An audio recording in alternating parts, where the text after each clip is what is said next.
Let's go straight to our top story this hour. Pennsylvania's Democratic Governor Josh Shapiro is pushing back against Donald Trump's constant claim that America is, quote, a failing nation.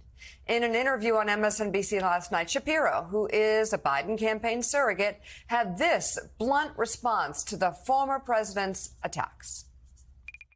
I got a message to Donald Trump and all his negativity and his whining. Stop talking America. This is the greatest country on earth, and it's time that we all start acting like it. The good people of Pennsylvania understand that this is a great country, understand that we got a whole lot going for us.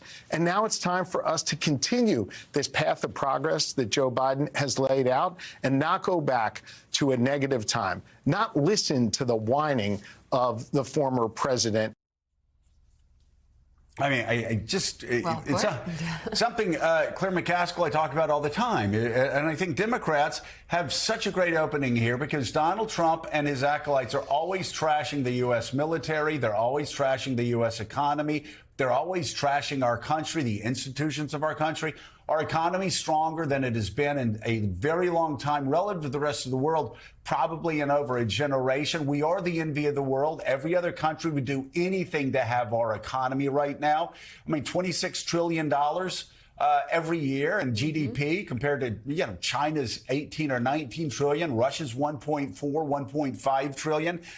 You look at the fact that the dollar is stronger now than any time since the mid-1980s. In fact, the problem is the dollar is so strong, people fear that it may be hurting trade because we are so powerful as an economy.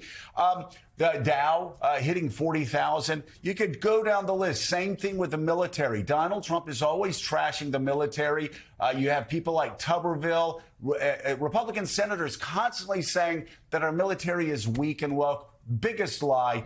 Yet another lie. They're trashing. Our economy is stronger relative to the rest of the world by all measurements than at any time since the end of World War II when Europe was in ashes.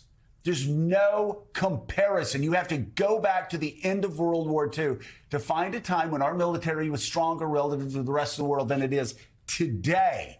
And yet Donald Trump is campaigning, attacking our military, saying he would execute the chairman of the Joint Chiefs of Staff, and saying he would fire all generals if they weren't political loyalists.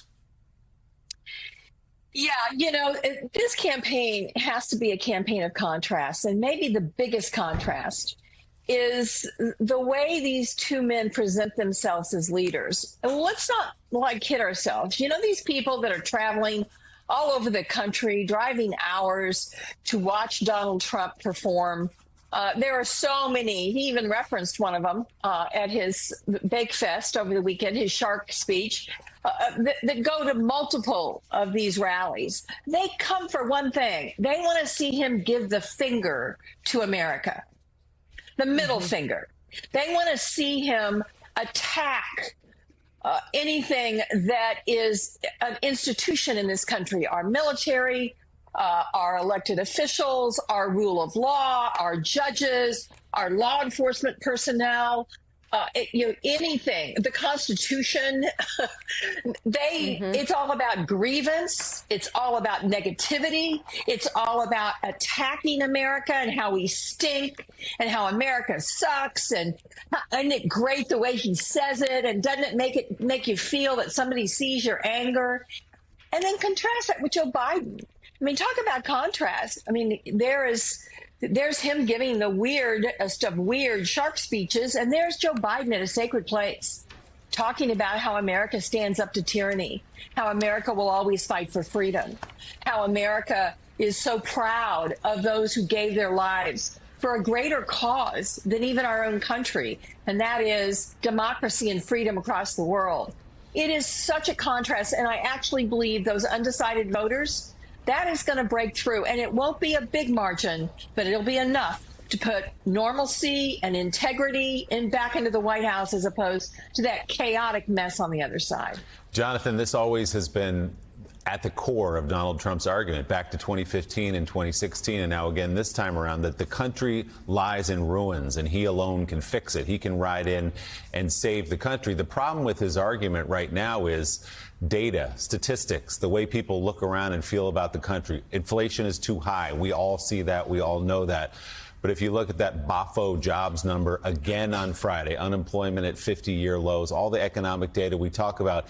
And by the way, as he talks about crime in the streets, a new FBI crime report came out just yesterday. Murder decreased in the first quarter by 26%, rape down 25%, robbery down 18%, and on and on and on. Property crime down as well. So the economy, save for inflation, is good, and crime is down. This is the opposite of what Donald Trump is saying on the stage. Yeah, crime is down. Another statistic that goes against what Trump says night after night at these rallies, even crossings at the southern border. That have really gone down, particularly in the last week or two since President Biden put his new asylum ban into place. So what Trump is seeing simply doesn't match up with what reality is for most people. But I think you hit on a key word there, inflation. There's been a lot written about in the last couple of days in the wake of these EU elections, too, where the far right was on the ascendant. A lot of incumbents and their parties took hits.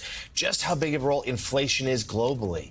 Even in the United States, which has a stronger economy than any, of course, in Europe, inflation remains, though it has fallen some, persistently high, and voters just hate inflation, and they blame incumbents when they do. But I think this is another moment, though, despite that leads the Biden camp to have an opportunity to draw those contrasts, where we're seeing more and more them leaning in on this. Like, look, say Donald Trump, he doesn't even like America. Why does he want to be here? Why does he want to be the president for a country he doesn't even like? He doesn't believe in our military. He doesn't believe in our economy. He doesn't believe in our rights and values. And again, at the Juneteenth concert that I covered last night on the White House lawn, President Biden warned about old ghosts in new clothes, meaning those in the Republican Party now who are trying to take away hard-won rights and freedom, not just from Black Americans, but from all. And we hear the rhetoric from Trump that just suggests more darkness ahead.